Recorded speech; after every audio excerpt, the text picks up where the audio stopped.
자, 정치권 이슈를 하나하나 깊이 있게 살펴보는 시간입니다. 오늘은 주제가 좀 그렇습니다. 민주당을 시끄럽게 한 두 쟁점입니다. 검찰개혁, 정부 입법 예관을 둘러싼 논란 하나 먼저 살펴보고요. 자, 김병기 전 원내대표가 어쨌든 불명예스럽게 퇴진을 했고 새 원내 지도부가 꾸려졌습니다.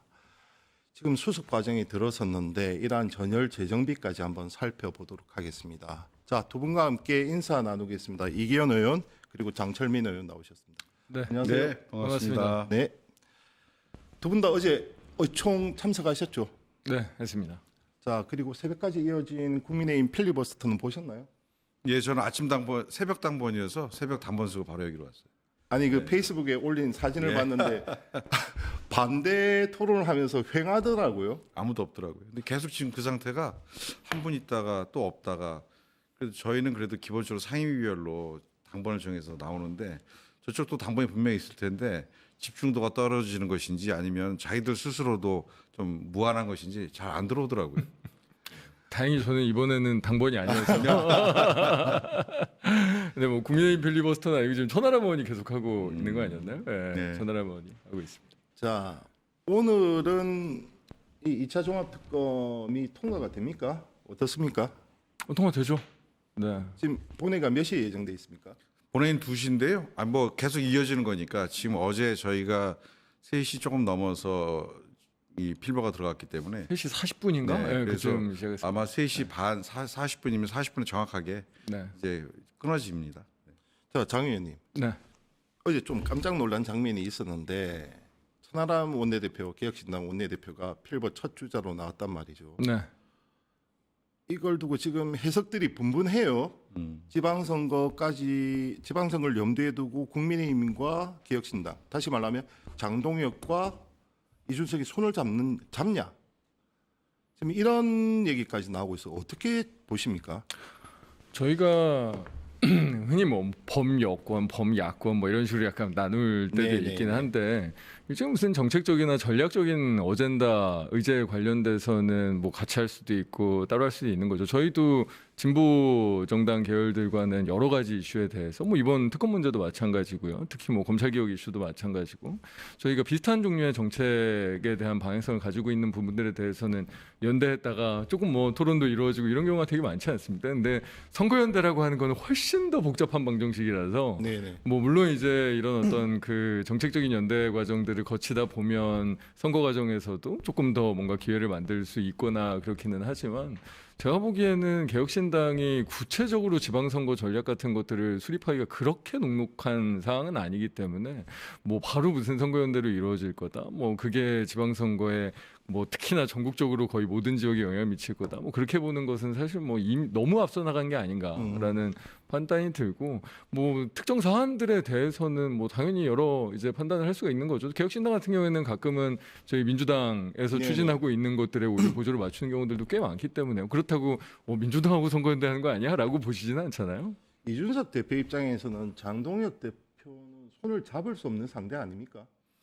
뭐 그렇게 보여졌는데 장철민 의원님과 조금 생각이 다른 건 네네. 제가 어제 조금 듣고 오늘 새벽에 들어가서 계속 듣고 있었는데 천하람 의원의 이 필리버스터의 내용이 국민의힘의 주장과 지금 똑같습니다. 그렇죠. 이거 복부터 한 겁니다. 그러니까 지금 그 장동혁 대표가 지금 바로 앞에 로톤대로 해서 단식 농선하고 있는데 장동혁 대표의 뒤에 걸려 있는 프랭카드의 내용을 그대로 지금 천하람 의원이 얘기하고 있는 것이어서 저는 약간 좀 걱정이 됩니다. 물론 이제 당이 작다 보니까 독립적으로 후보를 내서 후보 전술을 쓴다든지 이런 건 좀 어렵겠지만 적어도 이번 지방선거는 자기들 표현에 하면 이재명 독재를 심판하기 위해서 국민의힘과 그리고 개혁신당이 연대하는 모양새를 가져가려고 하는 것으로 보여집니다. 자, 본 주제에 들어가 보겠습니다.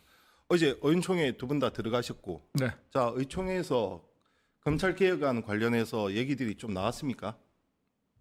네.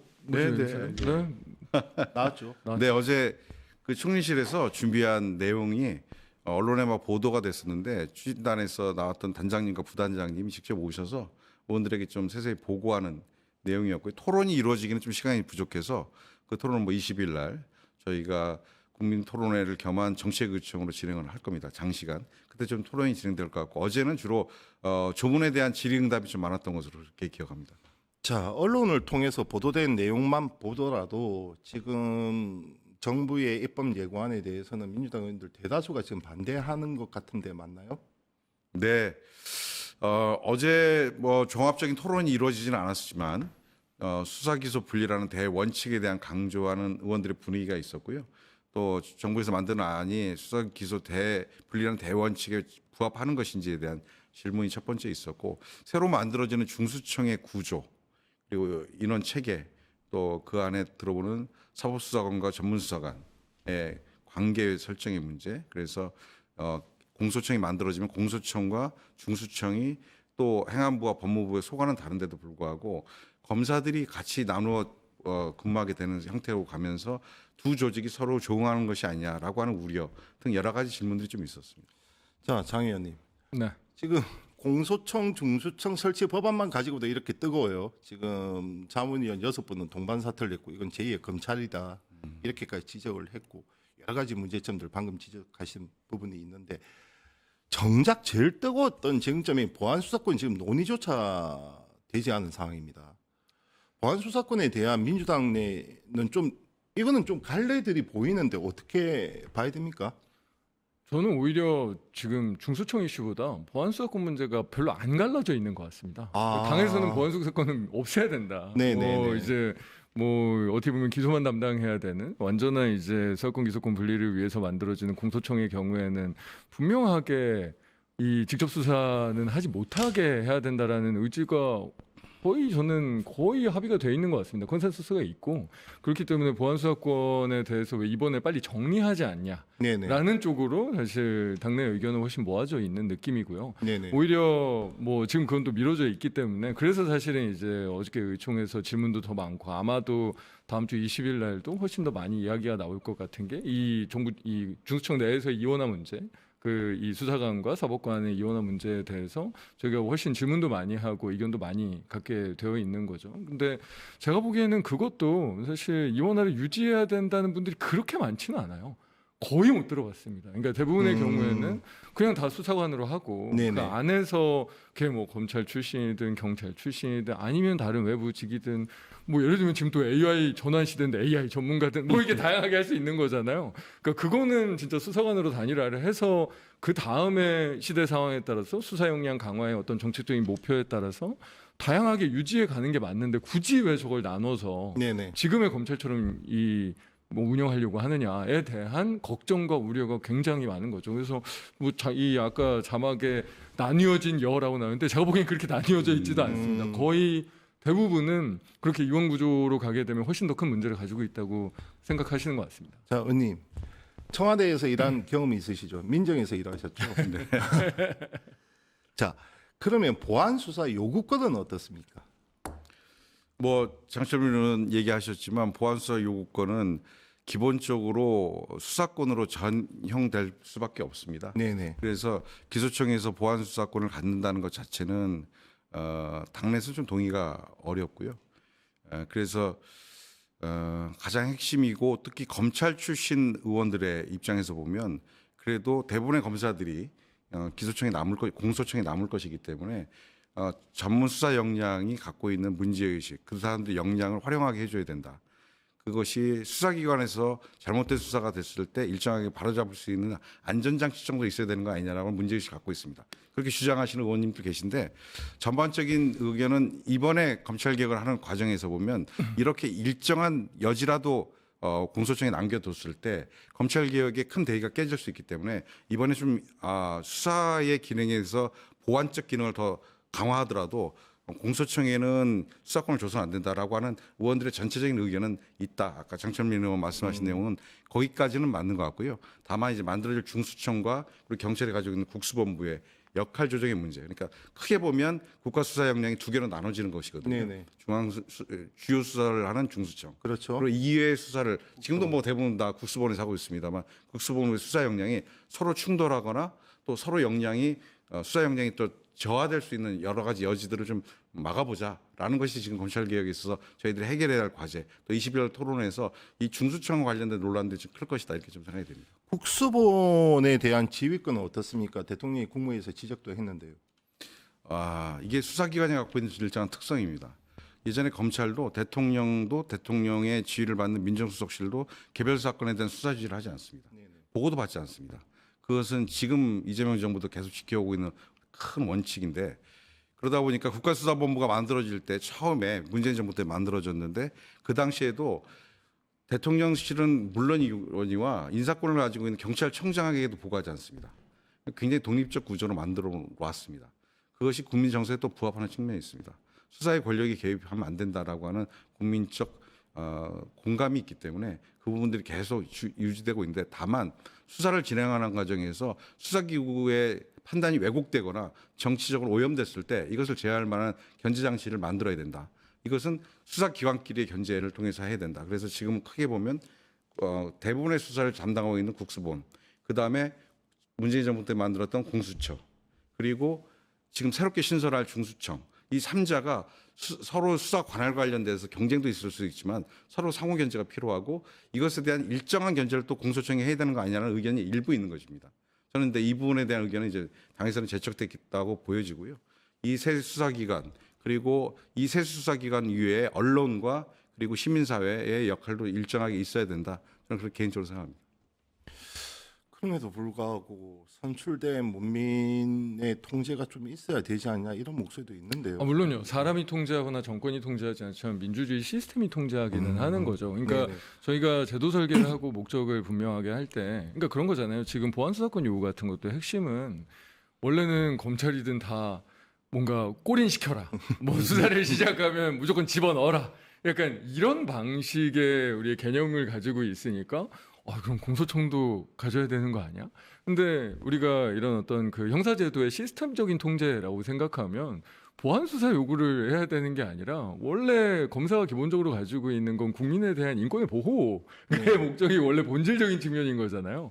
그럼 공소청은 어떻게 하면 꼬린시켜라라는 방식의 무조건 집어넣어라라는 어떤 목표의 조직이 되는 게 아니라 어떻게 하면 국민의 인권을 더 잘 보호할 것인가의 목적에 더 부합하게 설계하는 게 더 중요한 거고, 저는 사실 이번 검찰개혁 과정에서도 우리조차도 아니면 이걸 지켜보는 언론들조차도 아직도 수사가 시작되면 무조건 다 집어넣고 어떻게 해야 되고 이런 개념에서 벗어나지 못하고 있는 건가? 네네. 방금 얘기한 것처럼 우리가 이걸 시스템적으로 어떻게 더 민주적으로 만들 것인가가 저희의 더 큰 목적이 돼야 되기 때문에 아까 방금 얘기하신 국가수사본부에 대한 수사 지휘 문제도 공소청에 보안수사권을 줄 거냐 말 거냐, 요구권을 줄 거냐 말 거냐 이런 부분들도 사실은 다 우리가 더 나은 민주주의적인 통제를 어떤 식으로 해나갈 것인가로 포커싱을 한다면 어떻게 보면 그렇게 복잡한 문제가 아닐 수도 있다고 생각합니다. 지금 국민의힘은 한동훈 전 대표에 대한 제명 여부를 둘러싸고 논란이 뜨겁다면 민주당은 김병기 전 원내대표에 대한 제명을 둘러싸고 논란이 뜨겁습니다. 논란이 뜨겁다고 보기는 좀 어렵고요. 논란이 뜨거운 게 아니라 지금 어쨌든 네. 지연되고 있는 과정. 지연되고 있는 거죠. 그 이제 당이 갖고 있는 시스템입니다. 당이 가지고 있는 자정 시스템에서 보면 당의 징계가 이루어질 때는 항상 본인이 반론권을 보장해줘야 하는 것이고 반론권을 보장하는 재심 절차가 있습니다. 재심 절차를 밟아 나가는 것까지 뭉갤 수는 없는 것이고요. 저는 김병기 대표께서 재심을 신청하신다고 하신 마당에 재심이 들어오면 그것을 심사하는 기간이 또 60일 이내에 보장이 됩니다. 그 시스템까지를 무시할 수는 없을 것이고 다만 그 시스템을 통해서 당의 집단지성과 그리고 합리적인 의사결정을 통해서 합리적인 결정이 날 것이다 이렇게 보고 있습니다. 그 시간이 뭐 2달까지 걸리지는 않을 거고요. 지금 사안이 좀 심각하게 가고 있기 때문에 특히 이것을 가지고 지금 장동혁 대표라 뭐 국민의힘에서는 사실 정치적 핑계인데 특검 요구를 뭐 주장하고 있어서 이건 빨리 정리가 돼야 된다 이렇게 생각하고 있습니다. 자, 그러면 지금 윤리에서 제명을 의결했죠. 그러면 다음 과정이 최고에서 의결, 그다음에 의원총회에서 추인 이렇습니까? 제가 원래는 그런 절차를 알고 있는데 네네. 지금 재심 청구를 하시지 않았나요? 네, 재심 청구를 아직 안 한 걸로 알고 있는데. 예, 7일 이내니까요. 하신다고? 예, 예. 아마 뭐 그 날짜 안에 이루어지기 방금 말씀하신 대로 재심 청구를 하지 않는다면 원래 정해져 있는 절차는 그렇게 이루어지는 걸로 알고 있습니다. 근데 뭐 방금 이현 의원님도 말씀 주셨지만 이게 뭐 저희 의원들 입장에서도 그렇고 지켜보시는 입장에서도 이 건이 이 사안이 너무 좀 오래 지속되고 있기 때문에 뭐 좀 김영기 전 대표께서 판단을 좀 해주십사라는 바람이 저희 당에 속해 있는 사람들로서는 당연히 될 수밖에 없지만 정해져 있는 절차는 또 절차죠. 그 절차를 저희가 뭐 비틀거나 뭐 그 절차를 무시하거나 하면 그것도 저희 당이 가지고 있는 이후에 또 큰 문제가 생기기 때문에 뭐 지금 저희도 어떻게 보면 좀 안타깝습니다. 어떻게 보면 개인적인 관계로도 안타깝고 지금의 상황 자체가 계속 지속되는 것도 굉장히 안타깝습니다. 그러면 최고의 의결을 거쳐서 의총에 넘어온다면 의총에서는 추인될 걸로 생각하십니까? 저는 그렇게 생각합니다. 왜냐하면 지금 어쨌든 개인적인 관계는 관계지만 당이 훨씬 중요한 거니까요. 지금 뭐 당이 있어야 다 있는 사람들이기 때문에 그렇게 판단할 것 같습니다. 의원님이 또 직전 원내 지도부였고 참 나가봅니다. 이를 말씀드리기가. 그리고 그, 또 예. 그대로 또 비서실장 맡으셨죠. 예. 뭐 유임됐죠. 유임됐는데 아시다시피 원내대표의 임기는 통상적으로 1년이고 그 1년의 임기를 못 채우는 경우가 그렇게 많지 않습니다. 뭐 제 기억에는 저희가 원내대표 제도를 도입하고 20년 됐는데 한 번 정도가 그랬던 것 같은데 이번에 또 그런 경우가 생겼는데 저도 부대표의 일원으로서 비서실장을 맡고 있는데 보통 부대표들을 초선 중에서 뽑게 되는데 초선들 중에 부대표들을 이렇게 뽑아서 일을 시켰다가 대표의 권위로 인해서 부대표들까지 다 이렇게 빼게 되면 새로 부대표를 짧게 구성하는데도 여러 가지 문제가 있습니다. 그렇죠. 또 자기 전문성을 가지고 뽑혀서 이 역할을 하고 있기 있고, 때문에 네네. 저는 그런 의미로 받아들이고 또 제가 비서실장 역할을 제대로 못했기 때문에 조금 더 열심히 하고 성실히 해봐라라고는 말씀으로 알아듣고 또 한병도 대표님하고는 한 20년 이상의 인연을 가지고 있고 같이 네네. 정치를 해왔기 때문에 그렇게 선택하신 게 아닌가 이렇게 생각합니다. 그럼 제가 좀 반박을 해야 되겠습니다. 네, 이현 네, 네. 의원님은 능력 때문에 유임되신 겁니다. 명확하게 능력 때문에 우리 당내에서 인망과 능력에 대한 그 평가가 너무나 좋은 분이기 때문에 유임되셨습니다. 제 지역구 국회의원이세요. 그러십니까? 제가 잘하겠습니다. 자, 김명기 전 원내대표와 소통은 합니까? 조언 좀 하십니까? 예. 답은 옵니까? 답 주시죠. 네네. 그때 답 주시는데 뭐 제가 이 보필하는 입장에서 제 의견이 100% 관철된다 이렇게 말씀드릴 수는 없고 김병기 대표도 삼선에 또 국정원에서 20년 이상 근무했던 베테랑 정보 요원이었고 또 정치를 하시면서도 이번 일 이전엔 큰 일이 없으셨기 때문에 본인 또 판단하신 정무적 판단이 있습니다. 그래서 제가 드릴 말씀이 다 관철된다 이렇게 말씀드릴 수는 없습니다. 저보다 큰 정치적으로는 역할을 하셨던 분이기 때문에 여전히 자진 탈당은 없다는 입장입니까? 근데 아직까지는 그렇게 알고 있습니다. 한병도 원내 지도부. 네. 자, 주어진 과제는 어떻고 어떻게 전망하십니까? 뭐 과제야 명확하죠. 이재명 정부의 성공을 위해서 사실 모든 목표를 다 해야 되는데 뭐 특히나 지금 저희 집권 1년 차고 특히나 지금 뭐 오늘도 지금 필리버스터가 이루어지고 있고 본회의가 네네. 열려 있는 상황이긴 하지만 여러 가지 이 개혁 과제들이 아주 산재해 있기 때문에 어떻게 하면 이재명 정부의 성공을 위해서 그 저희의 원내 당내에 가지고 있는 역량을 집중할 것인가 그리고 그거를 바탕으로 지방선거 승리까지 나아갈 것인가가 너무 분명한 상황이잖아요. 네네. 그러기 위해서는 뭐 가장 중요한 건 우리가 개혁 과제가 당내에서 특히나 정부하고도 같이 모아졌을 때 그것을 신속하고 확실하게 처리할 수 있는 능력을 확실히 보여주는 게 하나고 또 하나는 리스크 관리하는 거죠. 근데 지금 그 어떻게 보면 지금 한병도 지도부가 가지고 있는 가장 어려운 지점이 방금도 뭐 김병희 전 대표에 대한 이야기했지만 당내 여러 가지 상황들에 대해서 리스크를 빨리빨리 조금 이 해소하고 앞으로 나아가야 되는 뭐 그런 뭐 책임과 과제들이 있는 것 같습니다. 근데 한병도 의원 같은 경우에는 워낙 뭐 당에서 오래 사실 그 정치에 대한 정말 뭐 외모는 안 그렇지만 정치에 대해서 뼈도 아주 굵고 사실 워낙 관계들도 괜찮기 때문에 그런 어떤 과제를 추진하는 능력도 그런 어떤 어려움을 해결하는 부분도 분명한 이 신뢰 속에서 잘 해낼 수 있지 않을까라는 기대를 아주 완벽하게 가지고 있습니다. 장점이 많으시죠. 네. 자, 뭐 지방선거도 당연히 눈앞에 있지 않습니까? 자, 그런 상황인 거고. 죄송합니다. 지금 전화가 와서.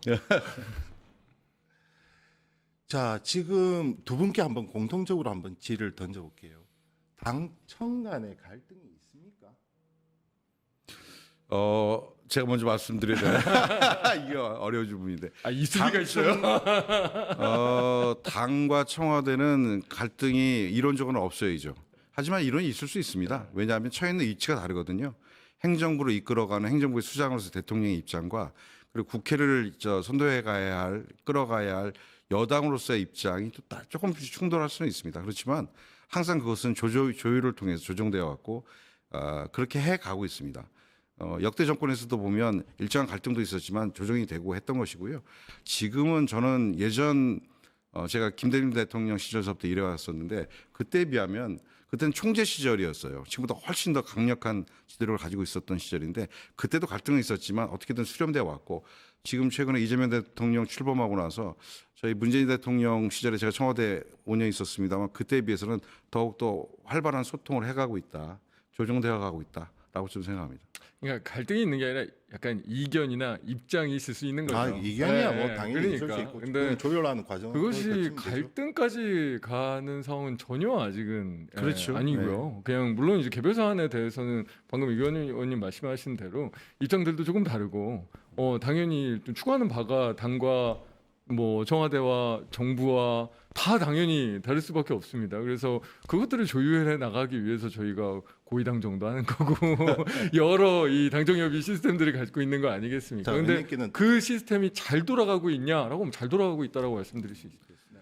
의원님께는 다른 질문 던져보겠습니다. 지금 계속해서 어쨌든 정당이란 것은 투표, 약간 선거에서 이겨야 되는 거죠. 네. 그것을 통해서 정권을 획득하고 정책을 실현해 나가는 과정인데 정당이 현주소를 보여주는 것은 뭐니 해도 어쨌든 지지율이란 말이죠. 그렇죠. 지금 각종 여론조사를 보면 대통령이 정당 지지율보다 높은 디커플링이 계속 이어지고 있습니다. 이 현상은 민주당에 대한 고민이 아니겠습니까? 사실은 저는 그렇지는 않다고 봅니다. 네. 왜냐하면 그 정당 지지율과 대통령 지지율이 디커플링이 아니었던 적이 제가 기억이 별로 안 납니다. 저도 이제 뭐 그냥 이제 국회의원 하기 전에도 뭐 보좌관 출신의 뭐 원내 실장도 하고 했었기 때문에 네, 실상이었습니다. 항상 저희가 원래 목표로 삼는 건 특히 여당의 시절에는 대통령 지지율입니다. 대통령 지지율이 어느 정도 이제 끌고 나가줘야 당도 사실은 거기에서 어느 정도 이게 따라가주기 때문에 저도 이제 예전에 뭐 당정협의 같은 것들, 실무조율 같은 것도 많이 하고 하면 늘 성과는 청와대가, 어려운 일은 당이 이렇게 하는 게 좋습니다. 그래서 어떻게 보면 대통령 지지율이 이렇게 계속 해줄 때 저희 당도 선거 과정에서도 그렇고 여러 가지 국정 과제를 해결해 나가는 뭔가 이 추진해 나가는 과정에서 동력도 유지되기 때문에 그런 것들을 오히려 저는 디커플링이 돼 있어 대통령 지지율이 앞서간다. 저희가 당이 그거를 너무 못 받아 먹는다라고 하는 것들은 저희가 문제의식을 가지고 전략적으로 끊임없이 고민돼야 되는 과정은 맞지만 네네. 디커플링 자체가 문제냐? 그 자체는 문제는 아닌 것 같습니다. 의원님께는 다른 질문 한번 던져볼게요. 지방선거가 중요하지 않습니까? 중요하죠. 네, 가장 중요한 격전지는 뭐 아마 동의들 하시겠지만 언론이 꼽는 것이 대표적으로 서울과 부산입니다. 자, 부산의 경우 탈환하기 위해서는 전재수 카드가 여전히 필요하다는 목소리가 많습니다. 왜냐하면 여론조사 지지율도 지금 흔들리지 않는 상황인데 정재수 전 장관이 그 예비 후보 등록을 하지 않았어요. 자격 심사. 이러면 차단되는 것입니까? 향후 과정은 어떻습니까?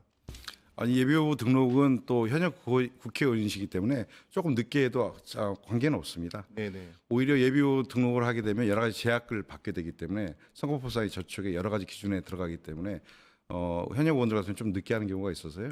전재수 의원 관련돼서는 저는 지금 통일교 관련된 일부의 의혹이 있습니다만 저는 그것을 빠르게 본인은 해소하고 그리고 지방선거 과정에 돌입할 것이다. 저는 그렇게 예상을 합니다. 그리고 전재수 의원이 그냥 삼선된 거 아닙니다.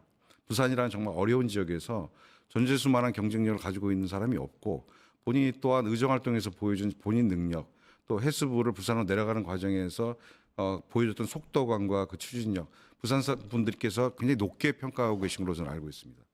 저는 전재수 장관이 지금 전재수 국회의원께서 부산에서 가장 강력한 지도를 아직도 보여주고 있고 여론에서 공격도 받고 야당으로도 공격을 받고 있음에도 불구하고 이런 강력한 지지를 보여주시는 것은 그분이 갖고 있는 능력을 부산 분들이 인정하셨기 때문에 여기까지 왔다고 생각하고요.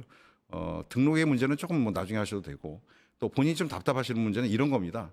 빨리 통일부 관련돼서 본인이 받은 내용도 없고 빨리 본인이 조사하고 빨리 수사를 마무리하면 빨리 선거운동에 들어가는데 별 문제가 없을 텐데 지금 이것이 특검 논란으로 해서 늦어지고 있습니다. 네. 이게 본인이 좀 답답한 부분입니다.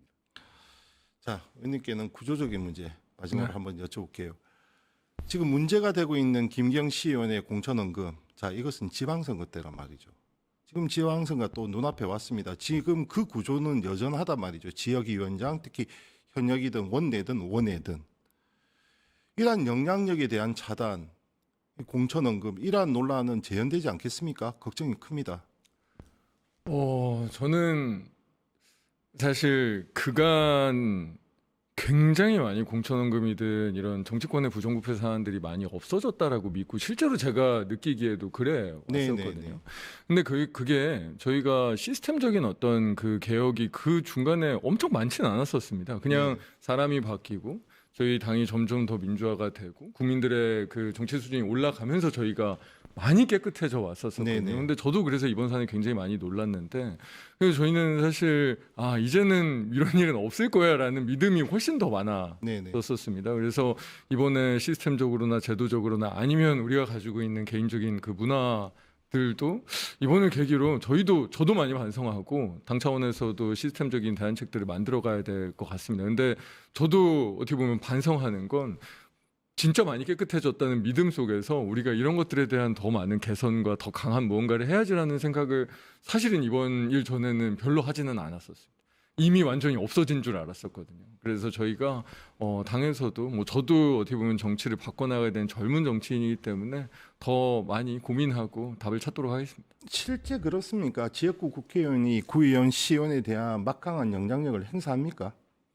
뭐 없다고 할 수는 없을 겁니다. 왜냐하면 공천 시스템이 아무리 공정하게 한다고 하더라도 사람이 하는 일이다 보니까 또 사람이 평가를 하는 일이 일정하게 반영되기 때문에 그럴 수 있고 특히 당원들이 요새 선출하게 돼 있는데 당원들에 대한 영향력을 그 지역위원회에서 가장 크게 갖고 있는 사람이 지역위원장일 수밖에 없는 것이죠.